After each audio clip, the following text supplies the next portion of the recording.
নারী মানে আর শুধু ঘরের সীমা নয়, নারী মানে সাহস, স্বপ্ন, শিক্ষা, স্বাধীনতা। নারী মানে প্রতিবাদ, রূপান্তর, আত্মমর্যাদা।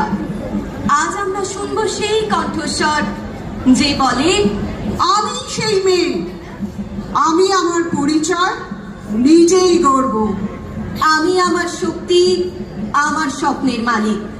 আজকের পৃথিবীর চ্যালেঞ্জ, সামাজিক প্রথা যে বাধা আজও নারীদের সামনে দাঁড়িয়েছে, তার বিরুদ্ধে দাঁড়িয়ে বলছে এই কণ্ঠস্বর, আমি ভয় পাবো না, আমি থেমে থাকবো না।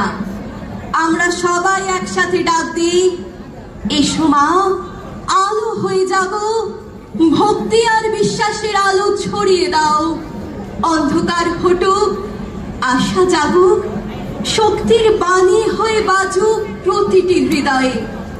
প্রত্যেকটি সুর, প্রতিটি শব্দ আমাদের শক্তি, আমাদের একতা, আমাদের বিশ্বাস।